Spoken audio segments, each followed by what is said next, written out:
ناظرین، آپ دیکھ رہے ہیں ایڈی نیوز علاقائی خبروں کے ساتھ میں ہوں مریم شوکت۔ پی ڈی ایم کے سربراہ مولانا فضل الرحمان نے چیئرمین سینٹ الیکشن کو انجینئرڈ قرار دے دیا۔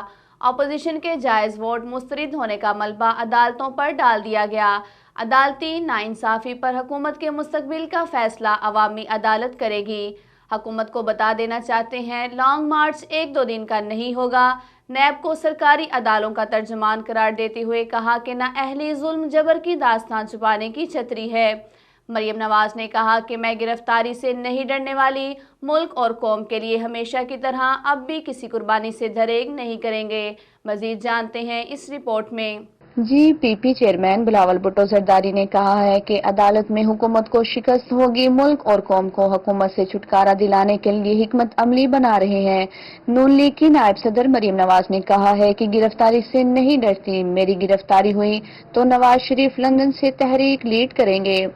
صوبائی سیکریٹریٹ مفتی محمود مرکز پشاور میں میڈیا سے بات کرتے ہوئے مولانا فضل الرحمان نے کہا ہے کہ سینٹ الیکشن میں مداخلت نظر آ رہی ہے، مریم نواز کو دھمکیاں دی جا رہی ہیں، کیا نیب اداروں کا ترجمان ہے؟ اب عدالتیں آخری امید بن چکی ہیں۔ چیئرمین سینٹ کا الیکشن انجینئر تھا، ہمارے جائز ووٹوں کو کیوں مسترد کیا گیا؟ اور ووٹ مسترد ہونے کا ملبہ بھی عدالتوں پر ڈال دیا گیا ہے۔ 2 ارب روپے کے فالٹر کو الیکشن میں حصہ لینے کی اجازت کیوں دی گئی؟ وفاداریاں کیوں تبدیل ہو رہی ہیں؟ اس کے پیچھے دباؤ ہوگا۔ تبدیلی سرکار نے چیف الیکشن کمشنر اور ممبران سے استعفوں کا مطالبہ کر دیا۔ وفاقی وزیر تعلیم شفقت محمود نے الیکشن کمیشن کو جانبدار قرار دے دیا۔ گفتگو کرتے ہوئے کہا کہ نیوٹرل کردار ادا نہ کرنے کے باعث ادارہ اپنا اعتماد کھو چکا ہے۔ مزید جانتے ہیں اس رپورٹ میں۔ جی بالکل، ملک اور جمہوریت کی بہتری کے لیے نیا چیف الیکشن کمشنر اور ارکان مقرر کیے جائیں۔ آئندہ انتخابات شفاف بنانے کے لیے نیا الیکشن کمشنر ضروری ہے، اس لیے کوئی ریفرنس دائر نہیں کریں گے۔ انہوں نے یہ بات پیر کو پی ٹی آئی میں وزیر اطلاعات سینیٹر شبلی فراز اور وزیر سائنس اور ٹیکنالوجی فواد چودھری کے ساتھ پریس کانفرنس کرتے ہوئے کہی۔ شفقت محمود نے کہا کہ موجودہ الیکشن کمیشن پر کسی کو اعتماد نہیں رہا، وہ اپنا اعتماد کھو چکا ہے۔ چیف الیکشن کمشنر اور ممبران استعفیٰ دیں تاکہ ان کی جگہ نئے الیکشن کمیشن کا تقرر کیا جا سکے اور آئندہ انتخابات کو شفاف بنانے کے لیے یقینی بنایا جا سکے۔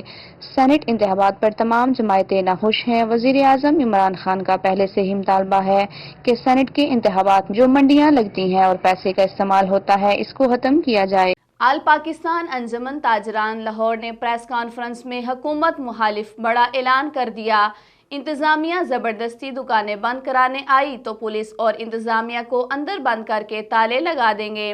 ملک بھر میں کورونا کی بڑھتی ہوئی لہر سے عوامی تحفظ کی حکومتی فیصلے کو پنجاب کی تاجر برادری نے ماننے سے انکار کرتے ہوئے شام 6 بجے دکانیں بند کرنے سے انکار کر دیا۔ مزید جانتے ہیں اس رپورٹ میں۔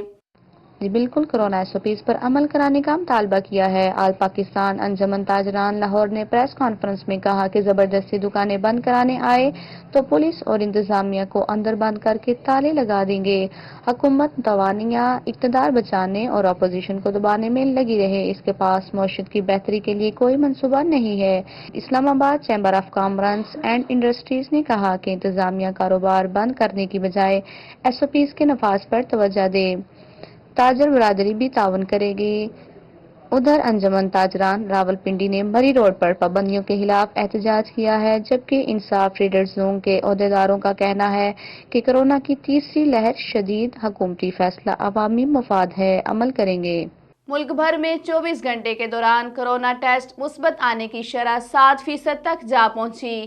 کورونا وائرس سے مختلف شہروں میں مزید 58 افراد جاں بحق ہو گئے، جبکہ 70 سال سے زائد عمر کے بزرگوں کو آج سے ملک بھر میں واک ان کورونا ویکسینیشن کی سہولت دستیاب ہوگی۔